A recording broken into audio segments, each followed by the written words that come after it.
পায়েলকে kidnap করে অভয় আর বরুণ, আর শ্রদ্ধাকে kidnap করে পায়েলের ভাই মনোহর।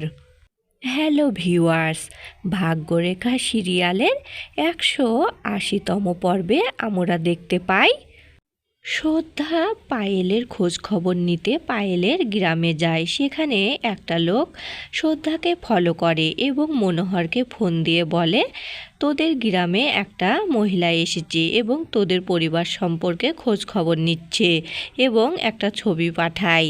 তখন মনোহর শ্রদ্ধার ছবিটা দেখে চিনতে পারে আর বলে ওকে আমাদের পুরনো আস্তানায় নিয়ে যা।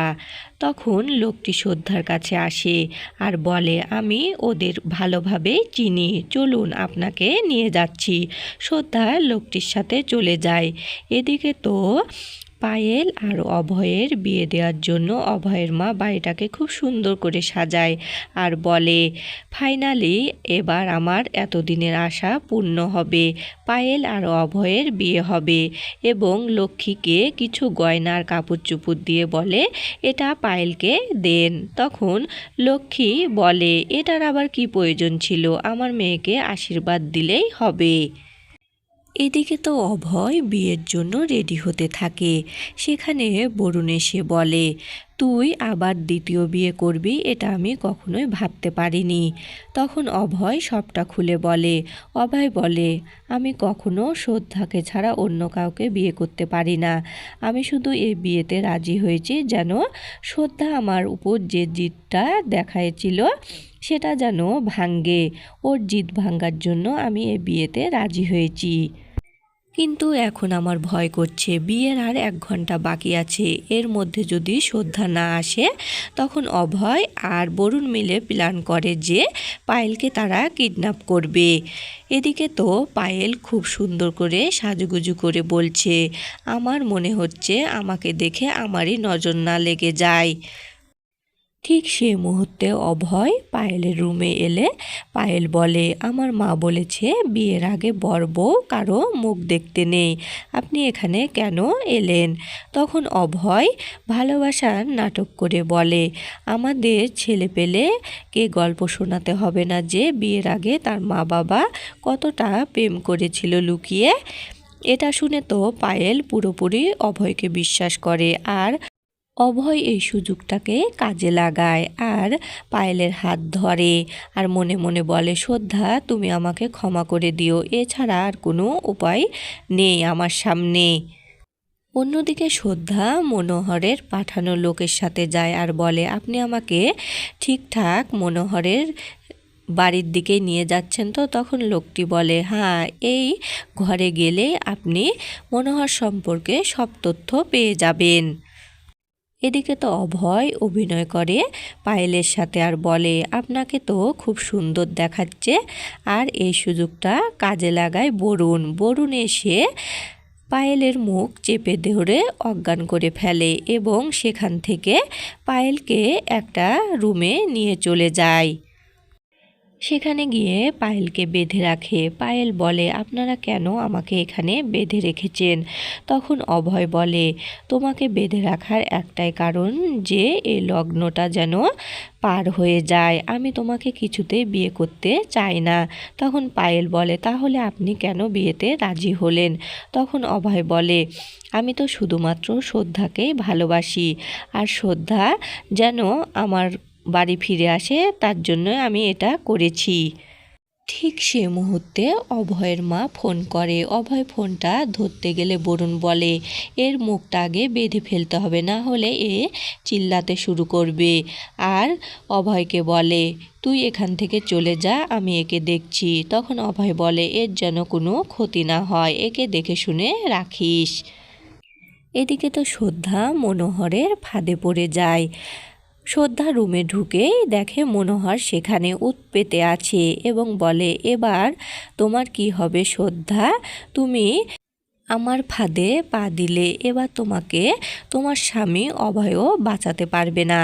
তোমাকে আমি ততক্ষণই এখানে আটকে রাখবো যতক্ষণ পর্যন্ত না আমার বোন পায়েলের সাথে অভয়ের বিয়ে হয়।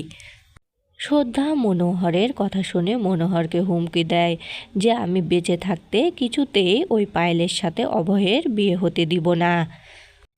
এরপর শ্রদ্ধাকে মনোহর যে রশি দিয়ে বাঁধতে যাবে, ঠিক তখনই শ্রদ্ধা বুদ্ধি করে মনোহরের গায়ে মরিচের গুঁড়া ছুঁড়ে মারে। মনোহর তো মরিচের গুঁড়া চোখে পড়ে কাতরাতে থাকে আর শ্রদ্ধা মনোহরকে একটা লাঠি দিয়ে মারতে থাকে আর বলে আমি বেঁচে থাকতে কিছুতেই অভয়ের সাথে পায়েলের বিয়ে হতে দিব না, আমি বিয়েটাকে আটকাবই।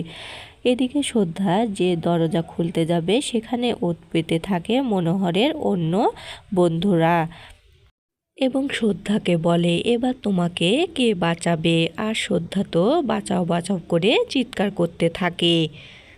অন্যদিকে পায়েল পরিকল্পনা করে যে এখান থেকে কি করে বের হওয়া যায়। তাই পায়েল বলে আমার খুব পিপাসা পেয়েছে, আমাকে পানি এনে দাও। তখন অভয় পায়েলকে পানি এনে দেয় আর বলে যদি কোনো বাহানা করো তাহলে তোমাকে আমি ছাড়বো না। আর শুনেছ তো অভয় কি বলেছে, এটা আমার প্রথমবার নয়, দ্বিতীয়বার।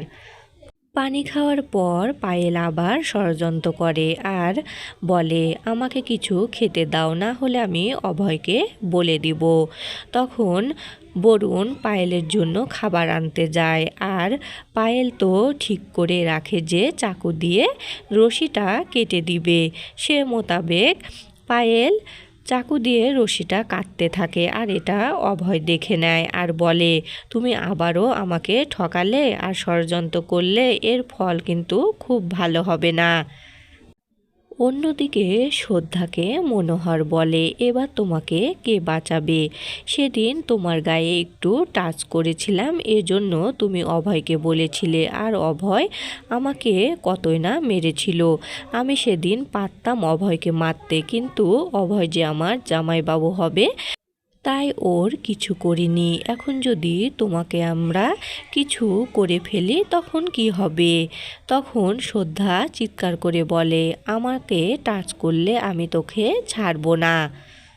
ঠিক সে মুহূর্তে দরজায় কে যেন ঠক ঠক করে আওয়াজ করে এবং মনোহর বলে কেউ একটা যাও এবং দেখো কে এলো। এদিকে তো পায়েল আবারও পরিকল্পনা করে কি করে এখান থেকে বের হওয়া যায়। তাই পায়েল এবার বলে যে তার বাথরুম পেয়েছে এবং অভয়কে বলে আমাকে ছেড়ে দাও। তখন অভয় বলে তোমাকে ছাড়তে পারি একটা শর্তে, তুমি যদি এখান থেকে পালানোর চেষ্টা করো না তাহলে তোমাকে কি করব তুমি নিজেও জানো না। এরপর বরুণ পায়েলকে ছেড়ে দেয়। এদিকে অভয়ের মা খুবই চিন্তিত। অভয়ের মা বলে এটা বিয়েবাড়ি নাকি অন্য কিছু, এখানে বড় নেই আর ওই মনোহরটা যে কোথায় গেল কে জানে। তখন অভয়ের বাবা বলে তোমার ছেলে পালিয়েছে আর ও বিয়ে করবে না তাই পালিয়েছে। তখন অভয়ের মা বলে তুমি যদি এ বিয়েতে রাজি না থাকো তাহলে এখান থেকে চলে যাও। ঠিক সে মুহূর্তে সেখানে অভয় চলে আসে আর বলে যে সে সাজার জন্য গিয়েছিল। তখন অভয়ের বাবা বলে ছেলেটা একদম বোকা, সে বাড়ি থেকে যখন বের হয়েছিল তো এখানে আসলো কেন? তনুজা অভয়কে বলে লগ্ন পার হওয়ার আগেই তুমি ভালোভাবে রেডি হয়ে আসো। আর এদিকে তো পায়েলের মা চিন্তা করে যে তনুজা যদি জানতে পারে যে পায়েল এখানে নেই তাহলে তনুজা কি যে করবে আমার। তো বন্ধুরা শ্রদ্ধা কি পারবে মনোহরের চক্রান্ত থেকে বের হয়ে এসে উপযুক্ত প্রমাণ জোগাড় করে পায়েল এবং অভয়ের বিয়েটা বন্ধ করতে?